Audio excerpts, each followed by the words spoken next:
నాకు విడాకులు వద్దు, చక్రియే కావాలి అని అందరి ముందు తన మనసులో మాట బయటపెట్టిన మహాలక్ష్మి. ఆనందంలో కుటుంబ సభ్యులు.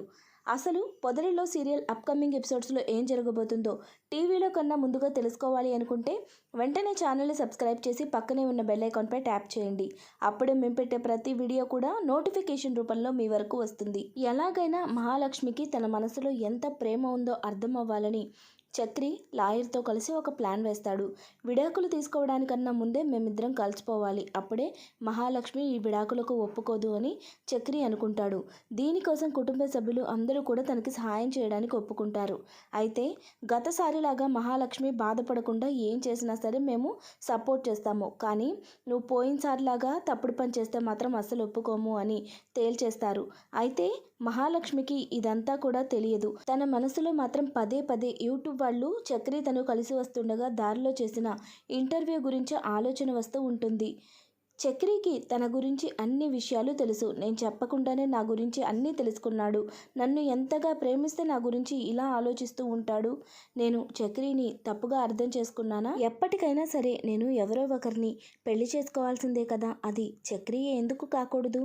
చక్రిని నేను కాదనుకోవడానికి కారణం ఏమీ లేదు, అవుననుకోవడానికి తన మీద నాకు ప్రేమ లేదు.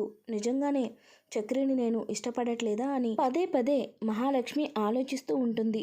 ఇంతలో కేశవ ప్రేమ విషయం ఏదో ఒక దారి చేయాలి, కేశవ ప్రేమించిన అమ్మాయిని కేశవకిచ్చి పెళ్లి చేసి తనని ఇంటికి తీసుకువస్తేనే నేను ఈ ఇంటి నుంచి బయటకు వెళ్ళగలుగుతాను అని నిర్ణయించుకుంటుంది. ఇక శైలు వాళ్ళ ఇంటికి వెళ్ళి వాళ్ళ కుటుంబ సభ్యులతో మాట్లాడి ఈ పెళ్లికి ఒప్పించాలి అని నిర్ణయించుకుంటుంది. తన గురించి అన్ని విధాలా ఆలోచించి మహాలక్ష్మి శైలు వాళ్ళ అమ్మా నాన్నలను కలవడానికి శైలు వాళ్ళ ఇంటికి వెళుతుంది. అక్కడికి వెళ్ళిన తర్వాత వాళ్ళు తనని ఇంట్లోకి రానివ్వకుండా చాలా అవమానిస్తారు. ఇంతలో చుట్టుపక్కల జనాభా పోగవడంతో బయట ఎందుకు గొడవ, అందరికీ తెలియజేయడం ఎందుకని చెప్పి ఇంట్లోకి వెళ్తారు. ఇంట్లోకి వెళ్ళి మహాలక్ష్మిని రమ్మంటారు. మహాలక్ష్మి వెళ్ళి వాళ్ళకి అర్థమయ్యేలా చెప్పడానికి ప్రయత్నిస్తుంది, కానీ వాళ్ళు అస్సలు ఒప్పుకోరు. మా కుటుంబం గురించి మీరు విన్నదంతా పుకారే అని ఎంత చెప్పినా కూడా వాళ్ళు అస్సలు మహాలక్ష్మి మాటకి ఒప్పుకోరు. కేశవకి ఇచ్చి పెళ్లి చేయడానికి ఒప్పుకోరు. ఒక ఆడపిల్ల తండ్రిగా నా కన్న కూతుర్ని నాకన్నా ఎక్కువ స్థాయిలో ఉన్న వాళ్ళకి ఇచ్చి పెళ్లి చేయాలని నేను కోరుకుంటున్నాను, కానీ ఒక మెకానిక్కి ఇచ్చి పెళ్లి చేయాలని అనుకోవడం లేదు. ఆ ఇల్లు ఆ ఇంటి పరిస్థితి అన్నీ చూసిన తర్వాత దానికి అస్సలు అంగీకరించను అని తెగేసి చెప్పేస్తారు. అదంతా విన్న మహాలక్ష్మికి ఇక వాళ్ళని ఏ విధంగా ఒప్పించాలో అర్థం కాదు. ఒక పక్క శైలు కూడా చాలా బాధపడుతూ ఉంటుంది. కేశవని ప్రేమించింది నేను, తనని బలవంతంగా ఒప్పించింది నేను, నన్ను ప్రేమించుకునేలా చేసుకుంది నేను. ఇప్పుడు నా ప్రేమ ఇంట్లో అందరికీ అర్థమయ్యేలా చెప్తున్నా వాళ్ళు నా మాట వినట్లేదు కదా. ఈ శైలు అంటే ఏంటో మీ అందరికీ తెలిసేలా చేస్తాను. ఈ పెళ్లికి మీ అంతటా మీరే వచ్చి ఒప్పుకునేలా చేస్తాను అని శైలు శపథం చేస్తుంది. ఇక తను అనుకున్న విధంగానే ఇంట్లో వాళ్ళు ఎన్ని సంబంధాలు తెచ్చినా కూడా అస్సలు ఒప్పుకోదు. ఏదో ఒక వంక చెప్పి కారణం చెప్పి ఆ సంబంధాన్ని పంపించేస్తుంది. ఇలా జరుగుతూ ఉండగా శైలు వాళ్ళ తల్లిదండ్రులకు విసుగొచ్చేస్తుంది. ఇక వరాలు అయితే ఈ పిల్ల మొదటి నుంచి ఇంత మొండిగా అవ్వడానికి కారణం మీరే. ఇక తన జీవితంలో ఏ నిర్ణయం తీసుకున్నా మీ ఇష్టం, నేను మాత్రం విసిగిపోయాను అని చెప్పేస్తుంది. ఇక అలా అనడంతో శైలు తండ్రికి తన కూతురి ఇష్టపడ్డవాడికి ఇచ్చి పెళ్లి చేస్తే తను సుఖంగా ఉంటుంది, మనం కాదని వేరే వాళ్ళకిచ్చి చేస్తే తను ఇలానే ఉంటుంది, తన మొండితనంతో తన జీవితాన్ని నాశనం చేసుకుంటుంది అని అర్థమవుతుంది. ఇక శైలు దగ్గరకు వచ్చి, చూడమ్మా, ఇక నీ మనసులో తనని ఎంత ప్రేమిస్తున్నావో నేను అర్థం చేసుకున్నాను. నువ్వు ఎలా ఉన్నా సరే సంతోషంగా ఉంటే చాలు అని కోరుకుంటున్నాను. నువ్వు ప్రేమించిన వాడికి ఇచ్చి నిన్ను పెళ్లి చేస్తాను అని చెప్పి ఒప్పుకుంటాడు. శైలు తండ్రి అలా చెప్పడంతో శైలు ఆనందానికి హద్దులు లేకుండా పోతాయి. వెంటనే కేశవకు ఫోన్ చేసి చెప్పాలి అనుకుంటుంది. ఇలా కాదు, వెళ్ళి డైరెక్ట్గా తనని కలిసి చెప్తాను అని చెప్పి కేశవ దగ్గరకు బయలుదేరుతుంది. శైలు అలా కేశవ దగ్గరకు రావడం, తన ఇంట్లో జరిగిందంతా చెప్పడంతో కేశవ ఒక్కసారిగా షాక్ అవుతాడు. ఎలా రియాక్ట్ అవ్వాలో కూడా తనకు అర్థం కాదు. నువ్వు చెప్పేదంతా నిజమేనా అని చెప్పి అడుగుతాడు. అప్పుడు శైలు నిజమే అని చెప్తుంది. ఇక వెంటనే శైలుని తీసుకొని తన ఇంటికి వెళ్ళి శైలు వాళ్ళ అమ్మా నాన్న ఈ పెళ్లికి ఒప్పుకున్నారు అని చెప్తాడు. అది విన్న మహాలక్ష్మి, చక్రి, మాధవ ఇంట్లో అందరూ కూడా చాలా సంతోషపడతారు. వెంటనే శైలు వాళ్ళ ఇంట్లో వాళ్ళతో మాట్లాడి వాళ్ళిద్దరి పెళ్లికి ఒక ముహూర్తాన్ని పెట్టిస్తారు. ఇలా మహాలక్ష్మి చక్రి ఇద్దరూ కలిసి పెళ్లి పెద్దలుగా మారి శైలుకి ఇంకా కేశవకి పెళ్లిని జరిపిస్తారు. అదే సమయంలో మహాలక్ష్మికి తన మనసులో చక్రి మీద ఎంత ప్రేమ ఉంది అనేది అర్థమవుతుంది. చక్రిని వదులుకోకూడదు అని నిర్ణయించుకుంటుంది. తన విడాకులను కూడా రద్దు చేసుకుంటుంది. చక్రికి ఈ విషయాన్ని చెప్పి సర్ప్రైజ్ చేయాలి అనుకుంటుంది. చక్రి కూడా మహాలక్ష్మిని అస్సలు వదులుకోకూడదు, ఈ ఇంటి నుంచి వెళ్ళనివ్వకూడదు. కొత్త కోడలు వచ్చింది కదా అని మహాలక్ష్మి వెళ్ళిపోతుందేమో అని చాలా కంగారు పడిపోతూ ఉంటాడు. కానీ ఇంట్లో వాళ్ళందరికీ కూడా మహాలక్ష్మి మనసులో చక్రి ఉన్నాడు అని అర్థమవుతుంది.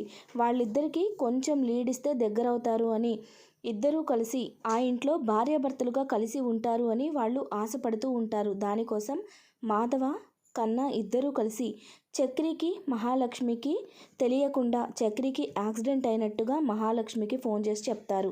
చక్రికి యాక్సిడెంట్ అయిందని తెలిసి మహాలక్ష్మి ఒక్కసారిగా షాక్ అవుతుంది. ఏం చేయాలో అర్థం కాక పరిగెత్తుకుంటూ ఇంటికి వస్తుంది. ఇంటికి వచ్చిన తర్వాత అక్కడ చక్రి ఎవరితోనో ఫోన్లో మాట్లాడుతూ కనిపిస్తాడు. అది చూసిన మహాలక్ష్మికి తన ప్రాణం తిరిగి వచ్చినట్టుగా అవుతుంది. వెంటనే పరిగెత్తుకుంటూ వెళ్ళి చక్రిని హగ్ చేసుకుంటుంది.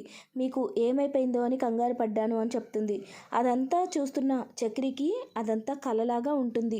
ఇంతలో ఇంట్లో వాళ్ళందరూ కూడా వాళ్ళ ముందుకు వచ్చి క్లాప్స్ కొడతారు. మహాలక్ష్మి, నువ్వు చక్రిని ప్రేమిస్తున్నావని మాకు అర్థమైంది.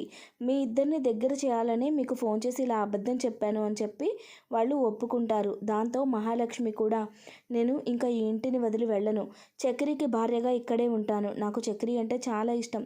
తను నన్ను ఎంతగా ప్రేమిస్తున్నాడో నాకు అర్థమైంది. ఎప్పటికీ కూడా తనని వదులుకోను అని మహాలక్ష్మి కూడా తన మనసులో ఉన్న ప్రేమను బయట పెట్టేస్తుంది.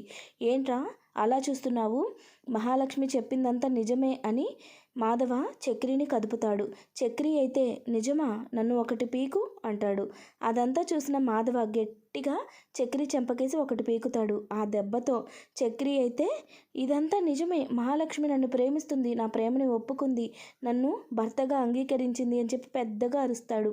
అదంతా చూస్తున్న ఇంట్లో వాళ్ళందరూ కూడా చాలా హ్యాపీగా ఫీల్ అవుతారు. ఇంట్లో కేశవ శైలు ఇద్దరూ కూడా మహాలక్ష్మి చక్రీలు కలిసిపోవడంతో చాలా సంతోషపడతారు. ఇప్పుడు మనం మాధవ్కి దగ్గర ఉండి పెళ్లి చేయాలి అని సంబంధాలు చూస్తారు. అయితే బన్సీ వాళ్ళ చెల్లెలు మాధవ్కి సరైన జోడి. మాధవ్కి తనంటే చాలా ఇష్టం, అలాగే తనకి మాధవ అంటే చాలా ఇష్టమని వాళ్లకు అర్థమవుతుంది.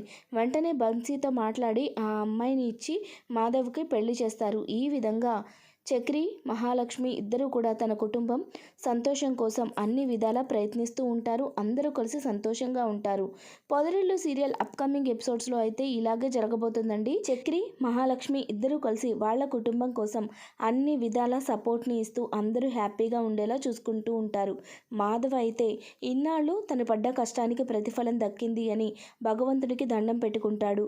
ఈ విధంగా పొదరిల్లు సీరియల్లో హ్యాపీ ఎండింగ్ అయితే ఉండబోతుంది. చూసారు కదా, వీడియో నచ్చినట్లయితే తప్పకుండా లైక్ చేయండి, ఛానల్ని సబ్స్క్రైబ్ చేసుకోండి. Thanks for watching friends.